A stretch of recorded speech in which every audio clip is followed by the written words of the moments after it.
tenze nditungamire mukati mezviedzo mananda andibata ndimwino dombo ndiwike ndimwi mutungamire tenze nditungamire semwana onyaradzwa unganyaradzwe nyanza mananda anomunzwa kana matinyarara emwe tenzi wenyanza tenzi nditungamire apo ndasvika nyanza mananda ondishisa andichienda zororo ndotsamira kune mwenga andinzwe imwi moti ndinokutungamira. Kwazwai vateereri, tinomuchingamidzai kuchirongwa The Second Coming of Christ chamunopiwa naPastor Gift RWODZI vekuNorth Zimbabwe Conference of the Seventh-day Adventist Church pamwe chete namufundisi Caston Betera vekuEast Zimbabwe Conference of the Seventh-day Adventist Church. Mustudio nhasi tina Proclaim RWODZI ndiari kutiisira musign language. Mufundisi, kwazai vateereri. Vateereri tinokuchingamidzai. Tinoda kutenda hurukuro yedu yatiinayo nhasi inoti iyo ndiani mambo uyu akaprofitwa naDaniel Anomhura Mwari. Ndiani mambo uyu akaprofitwa naDaniel Anomhura Mwari. Mufundisi Betera, titungamirirei muhurukuro. Toda kutenda vateereri, toda kuti tibva takasika kupinda muchidzidzo chedu. Vakabata zvimwe zvidzidzo zvekumashure tiri kudzidza mubhuku raDaniel. Iko zvino tiri pana Daniel chapter 7. Saka ndo panotaurwa nyaya yamambo watiri kupa musoro wenyaya kuti mambo ndiani akaprofitwa naDaniel anonzi Anomhura Mwari. Zvizvo vateereri vari kuramba vachingobvunza kuti mambo Anomhura andizovita munongotenderera muchingotenderera musinganyatsodudze chaipo. Saka tati nhasi tiuye tiite kuti tibva tadudza kuti mambo ndiani, because vese pavari kungobvunzwa vari kungoti chingotaurai kamambo wacho chingomutaurai. Saka toda kuti bhaibheri ritibatsire vateereri. Saka pastor vachabva vatanga nekuti verengera kuna Matthew 24 verse ya 15. Matthew 24 verse ndeya 15. Naizvozvo kana muchiona nyangadzi yokuparadza yakarebwa nomuprofita Dhanieri imire panzvimbo tsvene, unorava ngaacherekedze. Matangira akaita zvidzidzo zvedu ateereri, Jesu angataura zvinongedzo kana kuti masainzi akawanda anoisa pachena kuti kudzoka kwake kunenge kwapedyo zvakadii. Saka pana Matthew 24 verse 15 ndo paakazotaura kuti kana muchida henyu information yakazara madii kunoverenga bhuku raDaniel. Saka inokuudzai kuti zvapedyo zvakadii. Zvapedyo zvakadii. Saka takatanga kudzidza bhuku raDaniel tichifamba naro. Saka tiri kuda kuramba tichitsvaga zvakanzi naJesu mutsvage muone mukati mebhuku iri. Saka patiri kuna Daniel 7 mufundisi. Pachapter 7 panotaurwa nyaya yemadzimambo akawanda. Panotaurwa nyaya yeumambo hunokwana kuita 4 muzvidzidzo zvatakaita. Amenoti mungade kuudza here vateereri umambo kuti kana tiri kukaunda kana tichidzidza bhaibheri tichienda pakunodzoka kwaKristu tinotangira paumambo hupi madzidziro ataita. Muchiprofita chakapuwa muchapter 2 kuna Nebukadnezar nemuchapter 7 kuna iye Daniel wacho. Yes. Munoburitsa pachena kuti tangirai kuverenga umambo hunoteverana paumambo hweBhabhironi. Right, weBhabhironi. Kuti kuchauya ushe unokwana 4. Saka takaona mukukurukura kwatakaita kuti Bhabhironi yakateerwa neumambo hweMedo Persia. Ndizvozvo. Medo Persia ikateerwa neumambo hweGreece. hweGreece ukateerwa neumambo hweRome ndo hwechi4. pagan Rome yana Caesar. Saka kubva ipapo pakazotaurwa kunzi pakaparara Rome yakabva yaparara ikaita madzimambo 10. Handitika. Saka ndoda kuti muverenge kuna Daniel 7 kubva verse 20 kusvika pa22. Okay. Verengerai vateereri vanzwe ipapo. Daniel 7 kubva pavhesi ya 20 kuenda pa22. Uye pamusoro penyanga dzine 10 dzakanga dziri pamusoro wayo, norumwe runyanga rwakazobuda, dzimwe nyanga 3 dzikaparadzwa pamberi parwo. Irwo runyanga rwakanga runa meso nomuromo wakanga uchitaura zvinhu zvikuru, rwakanga rwakapfuura dzimwe shamwari dzarwo pavukuru. Ndakatarira ndikavona runyanga urwu ruchirwa navatsvene nokuvakunda, kusvikira wakakwegura pamazuva ake achisvika. Vatsvene vokumusoro-soro vakaruramisirwa, nguva ikasvika yokuti vatsvene vapuwe ushe. Right. Saka umambo hweRome hwaimirirwa nemhuka yechi4.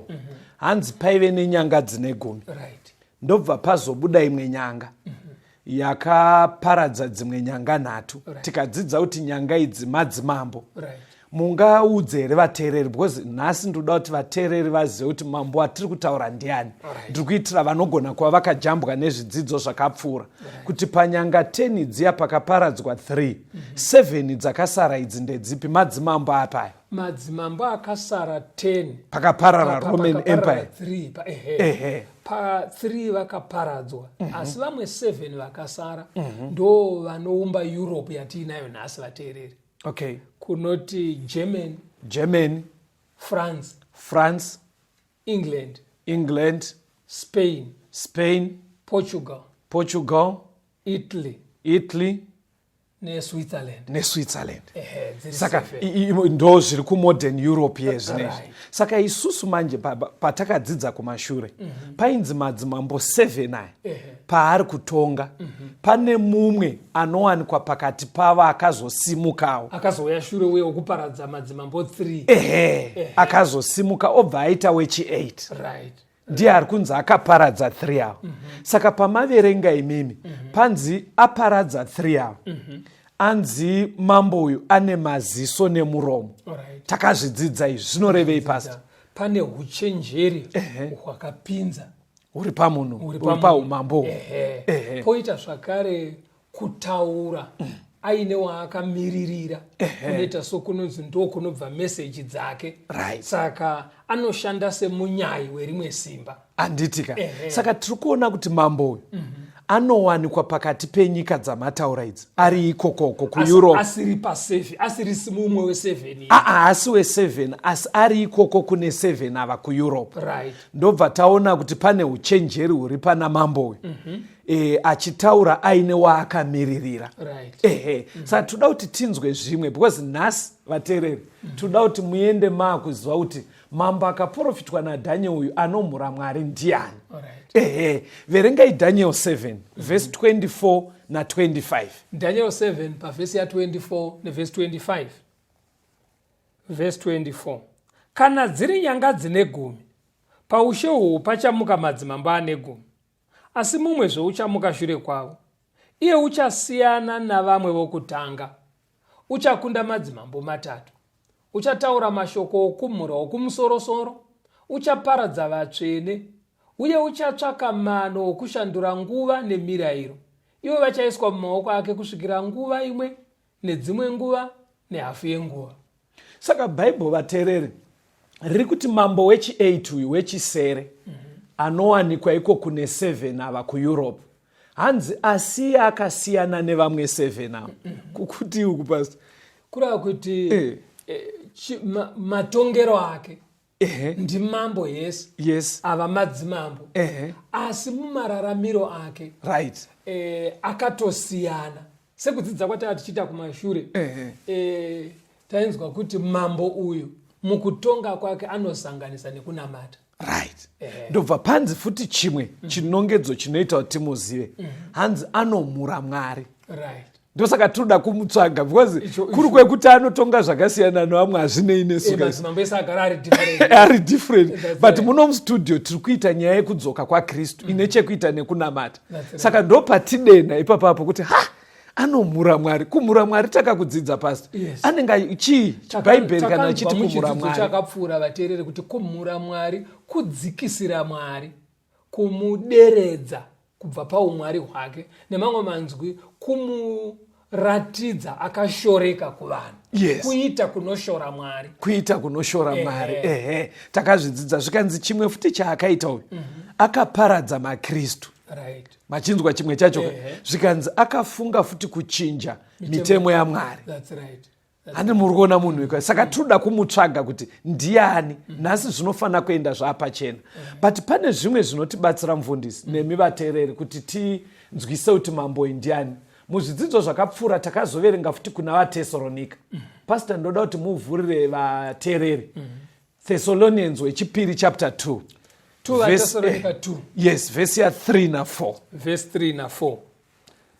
Ngakurege kuva nomunhu unokunyengerai nomutoo upi noupi, nokuti harisviki kana kutsauka kusati kwatanga kuuya, nomunhu wezvivi mwanakomana wokurashika asati amboonekwa, iye unorwa achizvikudza pamusoro pezvose zvinonzi Mwari kana zvinonamatwa, nokudaro kuti unogara mutemberi yaMwari achizviita Mwari. Ndisemu mambo yawo. Manzwa panza harisvike kunzi zuva rekuuya kwaJesu. Kureva kuti Jesu haauye mambo uyu asati aonekwa. Muri kupanzwa kavateereri because munogona kuita kuti varume ava mustudio vari kuramba vachingoti mambo zvambonyanyaita sei ngavatudze zvekufirwa naJesu pamuchinjiko. Ndopatiri kutoti iye Jesu akatifira pamuchinjiko paachadzoka pechipiri. Bhaibheri riri kuti asati adzoka tinofana kuziva zvinhu zvichatangira kudzoka kwaKristu. Saka zuva iri harisi kuzoya mambo uyu asati aonekwa. Hanzi anogara mutemberi. Kudii pastor? Takadzidza vateereri kana mucharangarira muchidzidzo chimwe chakapfuura mhando dzetemberi.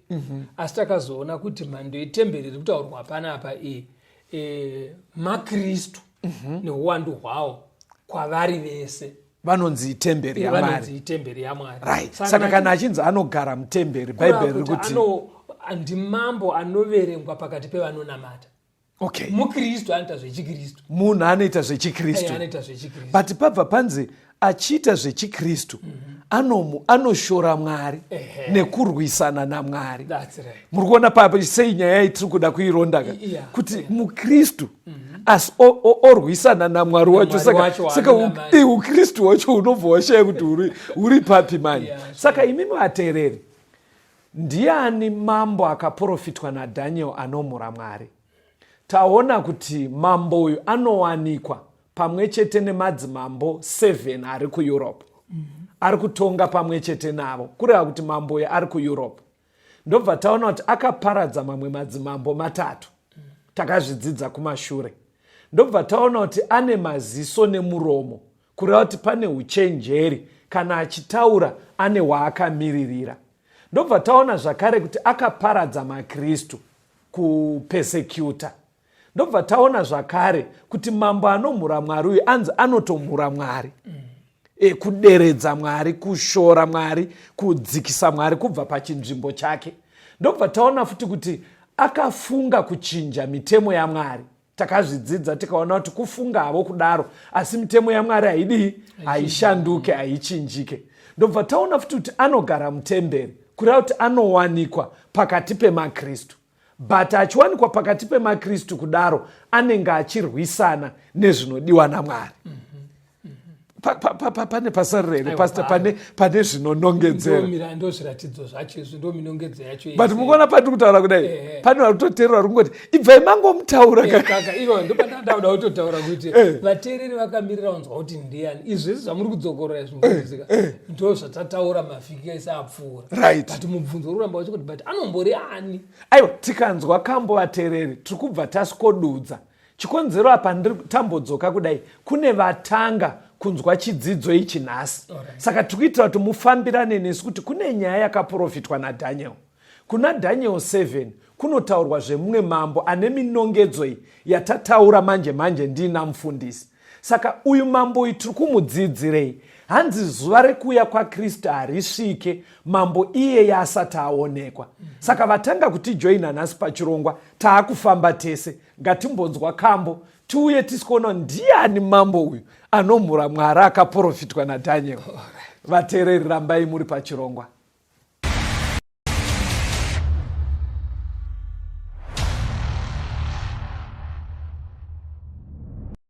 Ndafamba kure nekumusha tenzi zvinodzoka.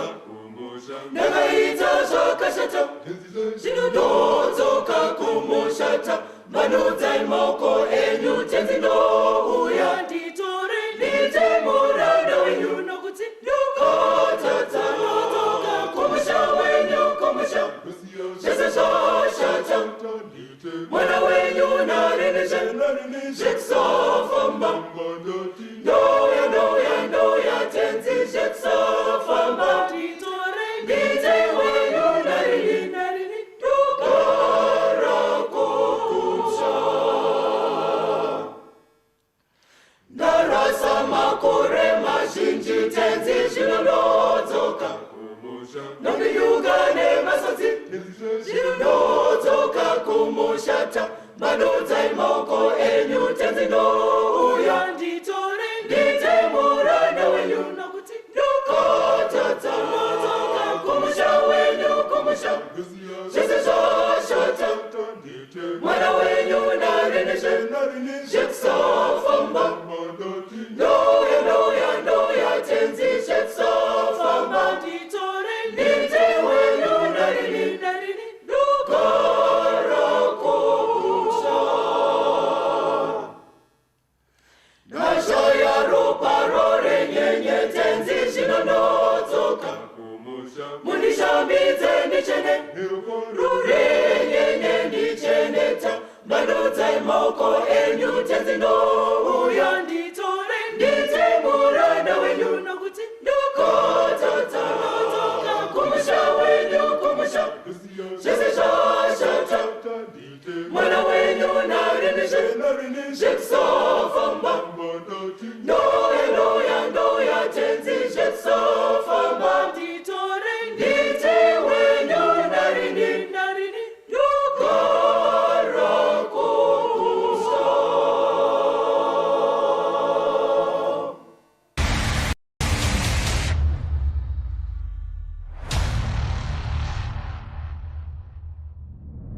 Tinomuchingamidza vateereri tichienderera mberi muhurukuro yedu.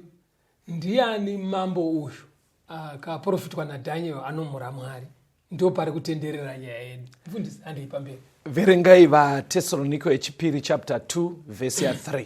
2 vaTesalonika 2 verse ndeya 3. Ngakurege kuva nomunhu uno kunyengerai nomutoo upi noupi, nokuti harisviki kana kutsauka kusati kwatanga kuuya, nomunhu wezvivi mwanakomana wokurashika asati amboonekwa. Mambo uyu ndiye ari kunzi futi munhu wezvivi, mufundisi. Right. Ende abva anzi mwanakomana wokurashika. Saka vateereri vari kutinetsa because mibvunzo yese yatiri sakanaka. Imarume, ingonyatsotiudzai kuti ndiani mambo uyu. Saka pana pari kunzi mwanakomana wokurashika. Saka mukadzidza bhaibheri nemuvateereri muchaona kuti nechirungu inenge ichinzi son of perdition, mwanakomana wokurashika. Vara iroro pane parinoshandiswa futi mubhaibheri. Rekuti wekurashika, zvekuti rinogona kutibatsira kuti tione kuti wekurashika uyu ndiani, zvibva zvanyatsojeka nhasi. Rakamboshandiswa naJesu varaira. Verengerai vateereri pana John 17 vhesi ya 12. John 17 vhesi ya 12. Vhesi ndeya 12. Iri kuti kudii? Ndichiri navo, ini ndaivachengeta muzita renyu ramakandipa. Ndakavarinda pano mumwe wavo wakarashika, asi mwanakomana wokurashwa kuti rugwaro ruitike. NdiJesu ari kunamatwa. Paari kunamata apa, ari kunamata atarisana nekuenda kunofa. Saka ari kutaura nababa achiti, babaka, pavadzidzi vamakandipa vaya 12 vandaita navo basa, vese ndakavachengeta. one chete mwanakomana wokurashika ndiye asipo apa. But Jesu kapa aireva Judas kapa. Judas. Matogona ndizo. Ndi mambo wacho ere. Ai, mirai kani muri kumhanya mfundisi, muri kumhanya. Munondikanganisira vateereri. Ndangoti bedzi pana Judas ka panoshandiswa futi kuti wekurashika. Saka ndinoda kuti vaone kuti munhu watiri kutaura kauyu. Kana Judas aitonzi wekurashika futi ka. Haazi wekurashika asina umboita zvechechi. Okay. Muri kutoona kuti Judas aitova patimu raifa pavadzidzi 12. Ndoda kuramba ndichidzoka pfungwa yekuti uyu mambo ari kutaurwa kwayo zveshuwa atori pakati pemakristu. Sezvaive Judas atori pakati pevadzidzi asi anonzi wekurashika. Asi achinzi wekurashika. Saka pfungwa yandandiri kutaura mufundisi Judas haandiye mambo. But Bible akanga asipo pa12 ainzi anetsa naJesu ndiJudas. Muri right. But muri kuzviona here kuti Jesu achitoziva kuti Judas ndiye anetsa apa. Haana kumutaura nezita. Alright, pamunamato uyu haana kuti vamwe vese varipo kusara kwaJudas.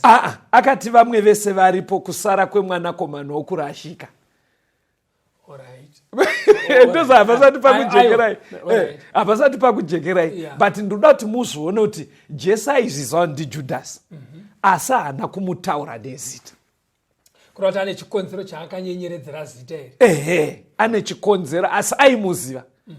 Chinoratidza kuti aimuziva ka. Mirai timboverenga mavhesi muone. Vateereri nyatsobatai zvakanaka kwatiri kuenda nenyaya. Verengerai vateereri kuna Mark 9. Verse 31 mosvika pa32. Mark chapter 9 verse 31 na 32. Nokuti wakadzidzisa vadzidzi vake akati kwavari, mwanakomana womunhu uchaiswa mumaoko avanhu, vachamuuraya. Kana avurawa uchamukazve mazuva matatu apfuura. Asi havana kunzwisisa shoko iro, vakatya kumubvunza. NdiJesu ari kutaura nevadzidzi. Kuchiri kumashure uko ari kuti mwanakomana womunhu achaiswa mumaoko evanhu. Kutengeswa kwaJesu. Akamutengesa ndiani? Akamutengesa ndiJudas. Zvakakujekerai kavateereri kuti Jesu akatengeswa naJudas. But muri kuona here paari kutaura nevadzidzi haasi kutaura kuti mwanakomana womunhu achaiswa mumaoko evanhu naJudas. Kunyange ari kuzviziva. Kunyange ari kuziva kuti ndiJudas. Verengai futi munzwe kuna John 6 verse 70 kusvika pa71. John 6 pavhesi ya70 na71. Jesu akapindura akati, handina kukusanangurai imi vane 12 here, asi mumwe wenyu ndowadhiabhorosi. Wakareva Judas, mwanakomana waSimoni Iskarioti, nokuti ndiye waizomupandukira, waiva mumwe wavane 12. Ari kutaura futi nevadzidzi. Ari kuti ndakakutsanangurai but one pakati penyu ndewaSatani. But Bible manzwa iroti rabva ratoti aireva Judas. Exactly. Saka mubvunzo wangu wandoda kumbobvunza because vateereri ndo handibvunzo kuti mambo uyu Anomhura ndiani. But imimi ndoda kumbotanga ndichikubvunzai kuti chidzidzo icho munyatsochibata. Iye Jesu zvaari kuziva kuti ndiJudas, ari kurambirai achingoti mumwe wenyu asingati Judas achandipandukira. Sei ari kudaro? Hani mapaona kapo. Rambai muine mubvunzo iwoyo vateereri. Handei pana John 13 pastor. Verse 10 na 11. Vauda kuita chirayiro chatenzi paya. Inzwai zvinotaura Jesu. John 13 verse 10 na 11. Jesu akati kwavari, wakashambidzwa muviri wose unofanira koga kuti ashambidzwe tsoka dzake. Zvinowanaka kwazvo. Imi makanaka asi hamuzi mose. Nokuti wakanga achiziva uyo waizomupandukira. Saka akati hamuna kunaka mose. Taura yapo chichaitika pastor. Saka panapa Jesu ari kuti pakubhabhatidzwa. Right. Munhu akangobhabhatidzwa anobva amira muchimiro chakanaka kuna Mwari. Yes. Imi mese makabhabhatidzwa. Manaka. Yes. Asi kwete mese muri 12. Yes. Ndozvaaitotaura ipapo. Zvikanzi achirevera umwe aizomupandukira. Right. Pandiri kuramba ndichida kuti pajeke pastor. Imi pakakujekerai kuvateerera akuite dambudziko. Because vanenge vachiteerera zvatiri kutaura muno. Saka mukandivhiringidza tinonetsana. Toda kubuda takuziva mambo anomhura Mwari. Right, taurai munhu waMwari. Jesu aive nevadzidzi 12. Right. Judas hatoripo. Ari wechitworofu. Asi Jesu ari kuramba achitenderera. Kuti pakati penyu apa manaka but one asati aita. Achireva Judas. Kumashure kwamboti ndichaiswa mumaoko evanhu. Achireva hake Judas haana mutaura. Kusvika azoti pamuri 12 apa. Pane one achandipandukira haana mutaura. Ezvino izvi vakuita chirayiro chatenzi. Ari kuti pamuri ipapapo one wenyu haana kunaka. Haana kumududza. Kuti here Jesu aisaziva musuyo. Ayo. Kuziva tatonzwa kare kakuvhesirera taverenga kuti aizoziva kuti Judas ndiye aizomupandukira. Ainyatsoziva here Jesu zviri vanhu. Right. Jesu aiziva zviri vanhu. Okay. Pane vhesi riri kuna John chapter 2. John chapter 2 rinoti kudii pastor vhesi iro? Chapter 2. Pane vhesi rinotsanangura richiburisa pfungwa iyoyi pachena yamuri kuvhunza munhu waMwari. Kana ndisingakanganise John chapter 2 verse 25. Inoti regai tiverenge tichtangira pa 24 yacho. Okay. Asi Jesu haana kuzviisa mumaoko avo nokuti wakanga achivaziva vose. Wakanga asingatsvake kuti munhu mumwe apupure zvomunhu nokuti wakanga achiziva iye zviri mumunhu. Inoita. Ndakati chichika kuti munondikanganisira chidzidzo muno studio. Because handiwanzoda munhu anouya nemavhesi ake muno munofanira kungoita nangu. Toda kutenda vateereri. Vhesi yataurwa namufundisi hanzi Jesu aiziva zviri mumunhu nezvinenge zvichifungwa nevanhu. Kureva kuti vadzidzi vake vese aiziva zvavanofunga including na Judas. Aitozviziva. But pandiri kuramba ndichibvunza vateereri kuti tigogona kuziva mambo ndepekuti saka sei kwaisadudza. Ari kuramba achingotendera kuti manaka asi mumwe wenyu haana, manaka asi mumwe wenyu haana. Sei aisadudza? Mirai muone usiku ihwo. Verengerai vateereri verse 18 yaJohn 13. Pana John 13. Verse 18. Verse 18. Handireve imi mose, ini ndinoziva avo vandakasanangura. Asi kuti rugwaro ruitike runoti, unodya chingwa changu, wakandisimudzira chitsitsinho chake. Muri kuona ari kuramba achitaura ka? Zvakanzi handisi kureya mese, but aripo 1. Verengai verse 21 more. John 13 verse 21. Zvino Jesu wakati areva kudaro, akamanikidzwa mumweya. Akapupura akati, zvirokwazvo ndinoti kwamuri, mumwe wenyu uchandipandukira. Munoziva kuti pari kunzi akamanikidzwa mumweya ka. Ndanchifunga kuti ndofunga akazonyatso ndozvitaura ini. Handimazoona vaje. Because vaive mumbaka. Zvekuti pari kunzi akamanikidzwa ka. Akanyatsona kuti no hatingaite chirayiro ichi chimiro chakadai. Saka ndachitofunga kuti paakamanikidzwa akubva anotidyo kuti Judas ndauri kudai. Haana futi kuzvitaura. Anongoti mumwe wenyu. Ari kungoramba achiti mumwe wenyu. Hativerengei futi pana John 13 ipapo pastor. Verengai kubva verse 22 mosvika pa 26. Right. John 13 verse 22 kuenda pa 26. Vadzidzi vakatarirana vasingazive kuti arevani. Zvino mumwe wavadzidzi vake wakanga akasendamira pachipfuva chaJesu waidikanwa naJesu. Simoni Petro akamuninira akati kwaari, tiudzei kuti ndianiko waanoreva. Iye akavata pachipfuva chaJesu akati kwaari, Ishe, ndianiko? Ipapo Jesu akapindura akati, ndiye wandichapa chimedu kana ndachiseva. Zvino wakati aseva chimedu, akachitora akapa Judas, mwanakomana waSimoni Iskarioti. Maona nyaja, hanzi yakatozodisturba mbaumu. Vanhu vakatoona kuti aiwaka zvatoda kuita panapa zvakutokanganisika. Hanzi vanhu vaona kuti akomana chinguri munhu ari kungotaura kuti mumwe wenyu iringoti mumwe wenyu. Hanzi vakabva vamira. Handobva vakutanga kubvunzana ndini here. Kwaina Jesu kumwe kurutivi, kwaina John kumwe kuina Judas. Ndobva zvatanga nekuna John.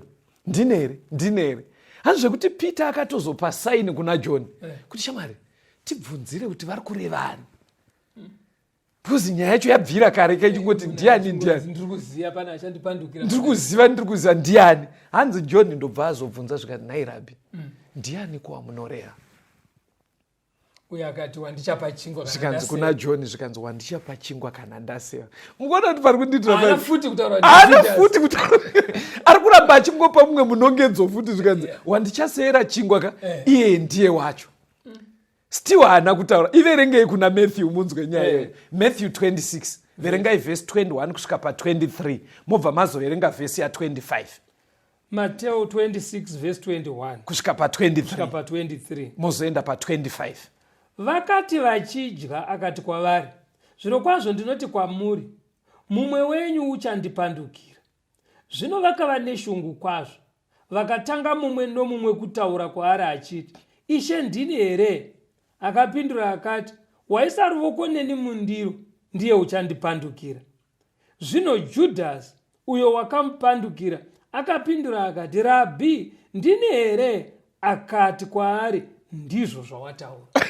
Saka papachitenderano achibvunzana kuti ndini here? Ndini here? Aifanira kusvikopedzisira anga akudhuze naJesu ndiJudhasi. Saka maziso paaifamba uye achiti ndini here? Ndini here? Saka maziso ese akapedzisira apa naJudhasi manje. Asi haana kubvunza. Ndobva aona kuti aikazvi ndini ndasara ndabvunza panapa. Ndobva akachiti ndini here Rabhi. Pfungwa iri panapa pastor. Maonero kuti ndo maitiro eBhaibheri. Ekusananga kunoti bvo. Jesu chaimaonero ndo maitikiro ake nemwanakomana uyu wekurashika uyu. Saka mwanakomana wekurashika watiri kudzidza uya ndo atori maitiro eBhaibheri. Paipa vaibvunza kuti naishe ndiani kuwamunoreva? Jesu airamba achitoti wandichasevera chingwa ndiani? Ndiye. Saka inzwai vateereri ndimuri kuita mubvunzo wekuti ndiani ko mambo uyu akaporofitwa naDaniel anomhura Mwari? Inzwai vateereri, ndiye anowanikwa pane madzimambo 7. Ndiye ari kuEurope. Ndiye akaparadza mamwe madzimambo 3. Ndiye akasvinukisa ane muromo unomhura Mwari achideredzera Mwari.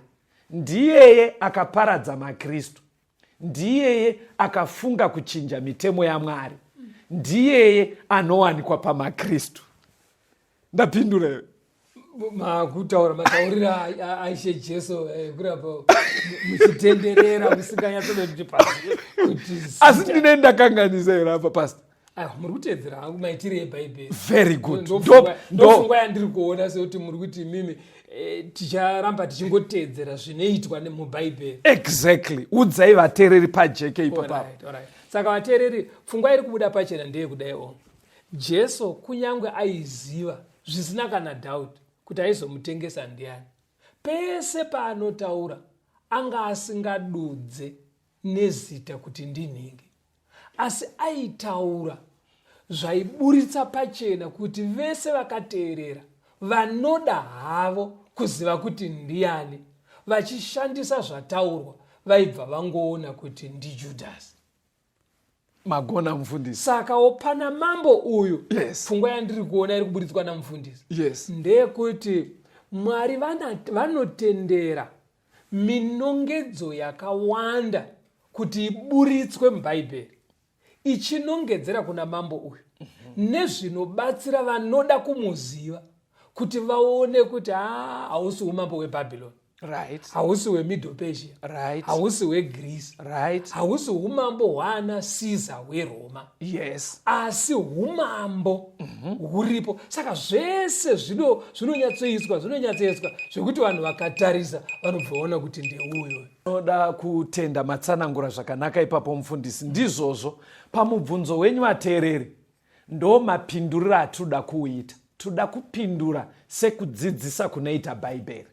Taona good example yaJesu achinongedza Judhasi, asi hapana kana pamwe chete paakamutaura nezita. Saka mambo iyeyi kunyange muri kuramba muchibvunza, regai tipindure futi vateereri tisati tanzwa kambo. Ndimambo akazobuda mushure mekuparara kweumambo hwaNasisa. Pari kutonga mamwe madzimambo 7 vanoti ana Germany, England, Portugal, Spain, France, Switzerland neItaly. Owanikwawo ari kuEurope ikoko. mambo uyu akaparadza mamwe madzimambo matatu kuti iye azosimuka. Mambo uyu ane maziso akachenjera. Mambo uyu ane utongi hwakasiyana nevava 7 vatataura pakuti iye anoita zvechinamato. Mambo uyu ane rekodhi yekumboparadza makristu kwenguva yakareba yatakadzidza ye1260 years. Mambo uyu akachinja kana kuti akafunga kuchinja mitemo yaMwari kunyange isingachinjike. Ndobva tazoona kuti anogara mutemberi, kureva kuti mambo uyu ari pakati pemakristu. But ari pakati pemakristu anorwisana naMwari, achizvikwidziridza kana kuti achidzikisira Mwari. Ndiye mambo akaporofitwa naDaniel. Ndiye mambo akanzi Jesu haasi kuzouya mambo iyeye asati aoneka. Tapindura kapa mfundisi.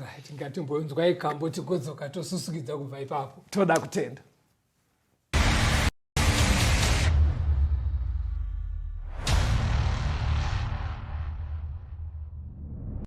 Wacheki waribi wanocheka, misumbu inochekwa kuminda, nemajekoba sangari itwe, musamire dakarata pedza. Waribi wacheki Ndiani, ouya anotibatsira. Ndiani achatibatsira kuunganidza mwanda. Minda yakuiva kwese kwese, pazira kamirira kuchekwa. Wacheki washoma basai guru, tikanonoka tinozoshaya. Waribi wacheki Ndiani, ouya anotibatsira. Ndiani achatibatsira kuunganidza mwanda.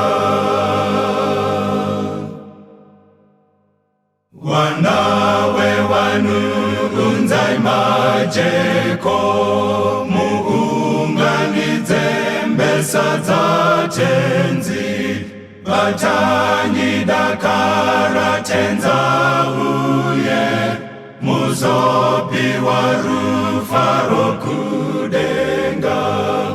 Waribi wacheki Ndiani, ouya anotibatsira. Ndiani achatibatsira kuunganidza mwanda.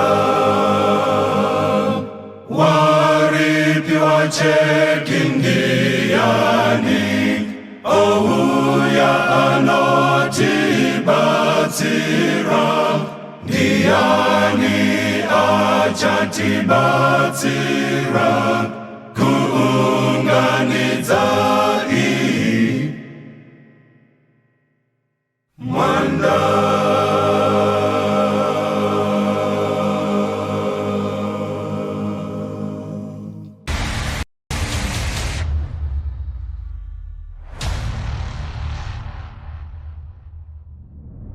Tinomuchingamidzai vateereri tichienderera mberi nehurukuro yedu. Ndiani mambo uyu akaporofitwa naDaniel anomhura Mwari? Yes. Vateereri vazhinji vari kuramba vachingofona vachibvunza, sei musiri kududza zita ramambo uyu? Muchingotenderera muchinotiratidza minongedzo yakawanda, minongedzo taanayo zviri kutijekera, asi toda kuti tizive kuti anombori ani. Saka toda kutenda mufundisi nechidzidzo chavatiunzira. Vatiunzira tsika yaMwari panenge pachitaurwa zvinhu zvikuru zvakadai. Yes. Tsika yemubhaibheri sezvatiri kuona panyaya yaJudhasi. bhaibheri rinotaura richitenderera asi kune vanoda kuziva. Yes. Vakabatanidza zviri kutaurwa vanonosvika panyaya yacho. Saka ndiye atori mambo wacho. Iye sekunongedza kuri kuita bhaibheri. Hapana kana doubt vateereri ndiyeye. Hamuri kuti ndiyeye ndiye akaparadza madzimambo matatu. Zvandoda kutoti muiteka. Alright. Ingodzokora indoda kuti vateereri vanyatsobata. Chiprofita chaDaniel chakatidzidzisa kuti patiri kutsvaga nguva kusvika panouya Jesu. Tinotanga kukaunda paumambo hweBhabhironi. Saka hweBhabhironi wakapfuura pastor. Wemedo Persia ukapfuura. WeGreece ukapfuura. WeRoma hwana Caesar ukapfuura. Roma ndobva yabva yaparara ikaita madzimambo 10. Ndo pari kubva patanga kutaurwa uyu Anomhura Mwari uyu. Chiitai muchisamaraiza kubva ipapo manje. Iye akazosimuka kushure kwekuparara kweumambo hwaana Caesar waburitsa madzimambo 10. Yes. Paakazomuka iye shure kwe10 ndobva aparadza vamwe 3. Yes. MaVandals, maOstrogoths namaHeruli zvinowanikwa muhistory. Vaparara ava 7 vakasara ndo Europe iri konhasi inenge ichitonga pamwe chete neuya akazouya kumashure ari wechi8. Saka panouya Jesu pane madzimambo 8 anenge achitonga ari muEurope. Wechi8 uyu ndo pari kunyanya kutenderera nyaya. Yes. Ndiye ari kunzi iyeye chimwe chinhu chinokubatsirai kuti mumuzive. Munodzokera munhoroondo kuti mushure mekuparadza madzimambo matatu chimwe chaakazoita kutambudza vatsvene vaMwari, maKristu, kune kuurayiwa kwemaKristu zvatakaona zvakaitika munguva yeMark Ages. Chimwe chinhu chaainzi anoita zvakare kumhura Mwari, kwatakadzidza kuti mukaona munhu anotaura kuregererwa kwezvivi kuti ndine simba rekuregerera zvivi, munhu iye anomhura Mwari. Yes. Nezvimwe zvatakadzidza. Tikadzidzawo zvakare kuti munhu iyeyuyo anenge atori mambo iyeyo atori munyaya dzekunamata asi achipikisana naMwari. Chimwe chinhu akachinja mutemo waMwari. Ndokutaura kunoita chiprofita chatiri kufamba nacho. Maite henyu. Saka hakusi kudivi kwematerrorist pastor. Kwekuti munhu angadai vanhu vakangobata minongedze vachitenderera muEurope imomo ndiye mambo wacho. Vanomuwana. Verengai John 13 verse 19. John 13 verse 19. Kubva zvino ndinokuudzai zvisati zvaitika kuti kana zvichiitwa mugotenda kuti ndini.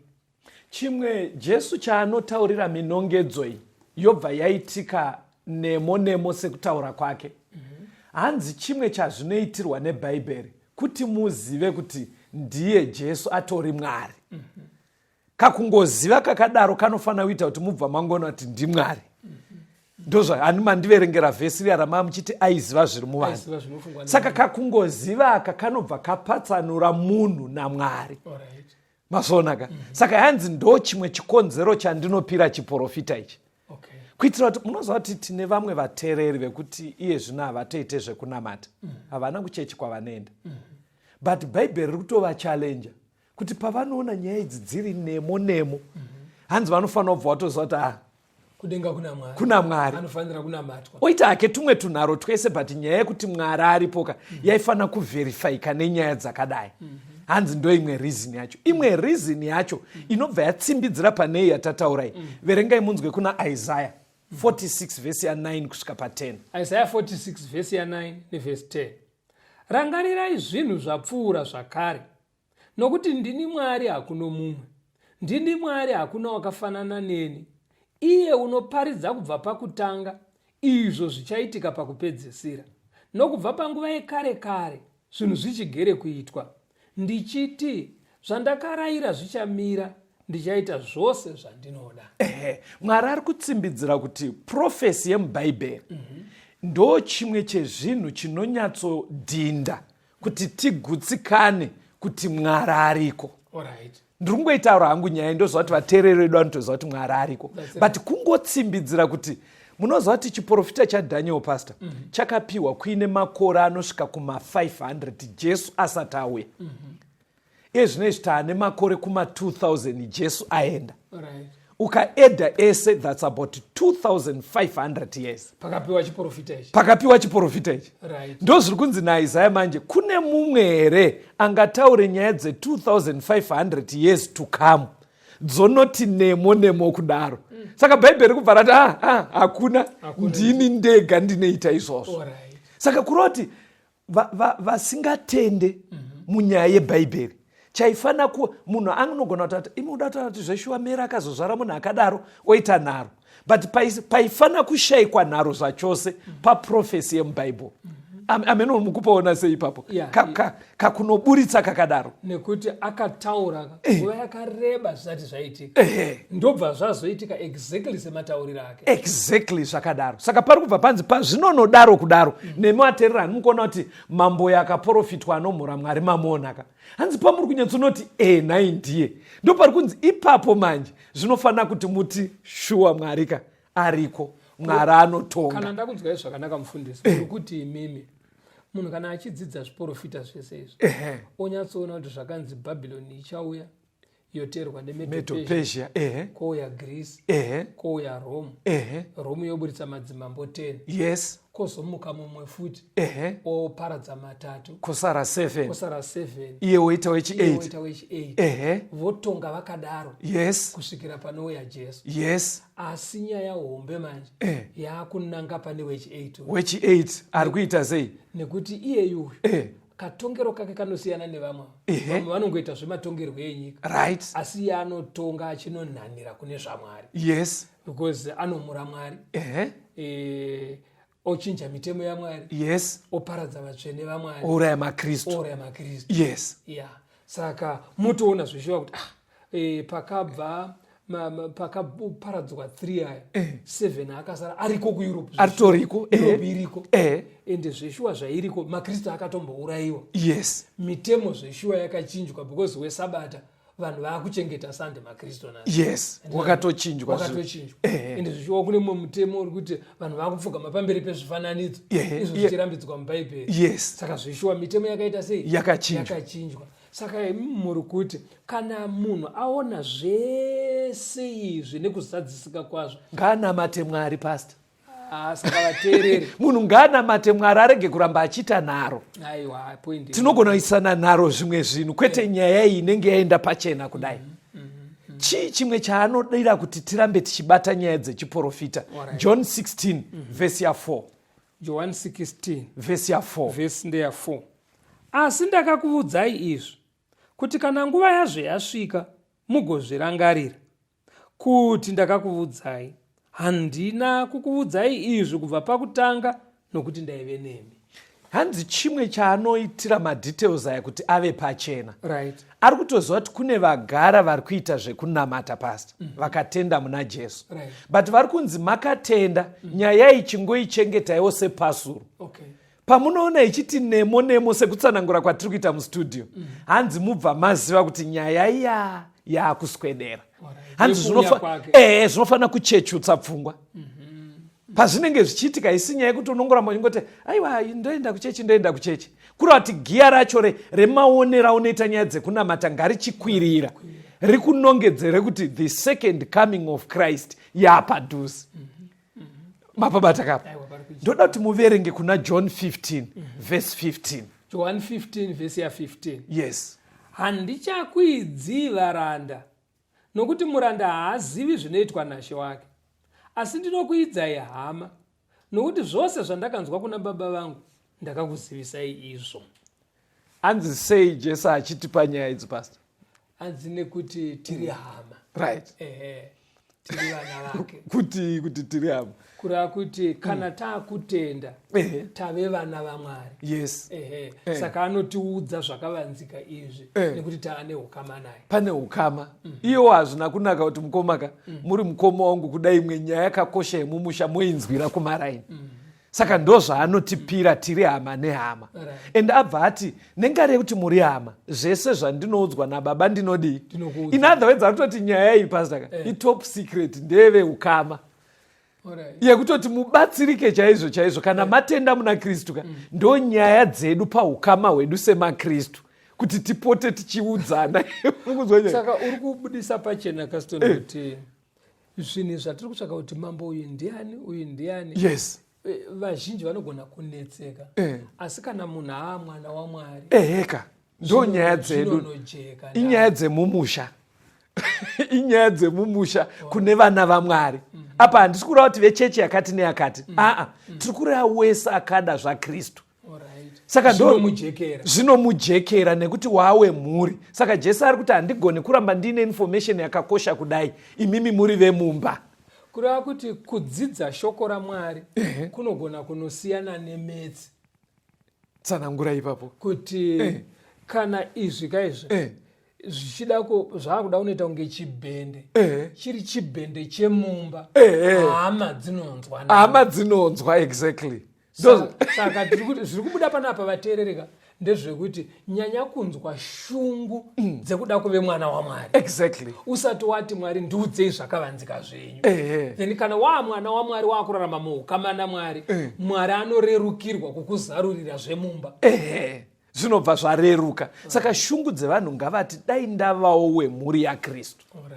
Takazvidzidza kumashure kutenda wosema mararamiro awaita kare wobhabhatidzwa Mwari wokupa simba worarama muupenyu utsva. Saka paunenge uri wemhuri zvine mabenefits api tisati tamirira Jesu achasati atouya. Pane mabenefits ere aripo. Pane kanyaya kakamboitika kuOld Testament kuna 2 Kings chapter 6 verengai kubva verse 8 kusvika pa12. Madzimambo echipiri 6 verse ya 8 kuenda pa12. Yes. Zvino mambo weSiria akarwa navaIsraeri akarangana navaranda vake akati, matenda angu anofanira kudzikwa pokuti nopokuti. Zvino munhu waMwari ndokutuma shoko kuna mambo waIsraeri akati, chenjerai murege kupfuura nopokuti nokuti vaSiria voburukira ipapo. Ipapo mambo waIsraeri akatuma vanhu ikoko kwaakavudzwa nokunyeverwa nomunhu waMwari, akazvingwarirapo asingadaro kamwe nakaviri bedzi. Naizvozvo mwoyo wamambo weSiria ukadzianiswa kwazvo pamusoro pechinhu ichi. Akadana varanda vake akati kwavari, hamungandiratidzi here kuti ndianiko pakati patiri unonzwana namambo waIsraeri? Mumwe wavaranda vake akati, kwete ishe wangu mambo, asi Erisha muprofita uri pakati paIsraeri ndiye unoudza mambo waIsraeri mashoko amunotaura muimba yenyu yomukati. VaSiria vaida kutsvaga pamuromo namambo waIsraeri. Ndobva vaita zvavaivaita. Munhu waMwari Erisha ndobva anoudza mambo paukamaka. Zvikanzi mambo pane kutewa kwamuroda kuita. Mungwarire kuarea iya. Hanzi mambo ndobva vateerera. Saka uyu aronga uyu ari kutsvaga pamuromo uyu. Akachamisika kuti sei riva rake risiri kubata hazvisi kuita zvaaronga. Ndobva atanga kunetsana nevanhu zvikanzi imi chii chiri kuitika, pane mutengeseri pakati pedu. Zvikanzi nemumwe wevaranda vake zvikanzi aiwa kwaIsraeri uku kauko I am sure ndofunga vari kubatsirwa naElisha. Munhu waMwari anoziva zvamunoronga kunoku muri muimba yemukati. Saka ndiri kuti manjeka sezvakaita Elisha namambo waIsraeri, nyaya dzatiri kudzidza idzi dzinobatsira futi kuyambirana. Uwedzerai kujekesa. Mambo uyu manzwa zvaari kuita. Ari kunzi zuva raKristu harisvika asati aonekwa. Nezvaari kuita kurwisana naMwari asi ari wechechi futi. Pane kahutsotsika nekaripo kana manyatsoona.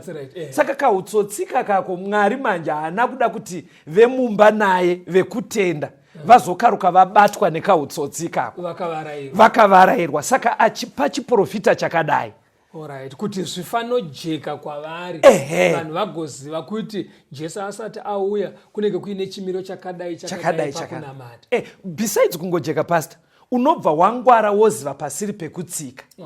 Sezvakaita mambo kwaIsraeri anenge autoziva kuti iyo area ndeyemuvengi. Because chiri kunetsa mambo ipastor dai kuri kutaura kwenguva kare pairwiwa chimurenga kune vainzi uyakwese yainzi chii wekuti because muri kuona kuti ari kuita zvematongerwo enyika oti kuchechi.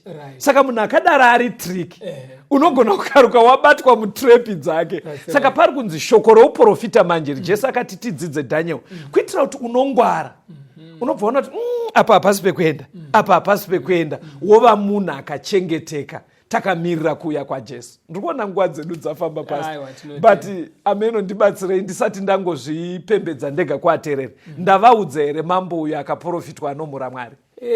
Kunyangwe mfundisi vasina kutaura zita zvokuti ungasumuke munomu kuti munhu ataurwa ndicustom kana kuti ndigift. Asi vaburitsa pachena tsika yeBhaibheri. Yekuti kunyangwe risinganoti dyo kakawanda, asi rinokupa umbo hwese neminongedzo yese yakakwana yekuti kana uchida uri muukama naMwari unosumuka ipapo uchiziva kuti munhu uyu ndinhingi. Zvinoitirwei? Zvinoitirwa sechenjedzo kuti tinzvenge kuvandirwa naSatani, tinzvenge kutungamirirwa mukunorasika. Chero munhu auya pakati pevanonamata, tizive kuti uyu aripo zvake pakati pevanonamata, arimo zvake mutemberi, asi chinangwa chake waari kumiririra haasi Mwari, haasi munyai waMwari, asi anoshandirawo rimwe divi rinorwisana naMwari. Saka toda kutenda vateereri, mufundisi maita zvakanaka. Matitungamirira muchidzidzo chinovhura pfungwa, chinotijekesera nekutionesa. Ndoda kutoti muoneke vateereri. Tinotenda vateereri maybe musati mavaoneka. Zvidzidzo izvi vateereri tiri kuzviuploada paYouTube kuitira kuti vanenge vaine mabundles avo nefoni yako nemushini wako laptop computer unogona kutora zvidzidzo zvese. Iye zvino izvi paYouTube pane zvidzidzo zvinotopfuura 80 makumi masere. Chaunongoita unopancha uchisecha Pastor RWODZI and Pastor Betera, unobva waona panobuda zvidzidzo zvese izvozvi zvakawanda zvinokubatsirai kuti mufambirane nemimwe mibvunzo yamuinayo, nekuti unogona kudaro wakajambwa nezvimwe zvidzidzo. Onekai vateereri vedu vangaite mibvunzo pavanoda kubatsirwa kana zvimwe zviri kuvanetsa, endai kuhama kushamwari nevavakidzani venyu vanopinda sangano rama-Seventh Day Adventist. Mukaenda kwavari nemibvunzo yenyu vanoziva kwekuenda nemi.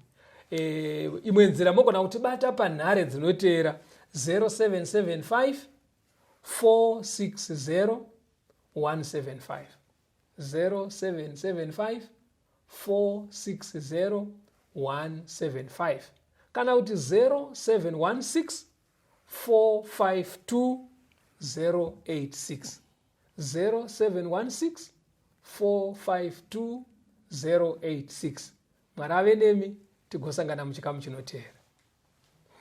Tenzende tungamirwe mukati mezviedzo mananda andibata ndimwino dombo ndiwike ndimwimo tungamirwe tenzende tungamirwe semwana onyaradzwa unganyara nyanza mananda anomunzwa kana matinyarara emwe tenzi wenyanza tenzinde tungamire apo ndasvika nyanza mananda vondishisa andichienda zororo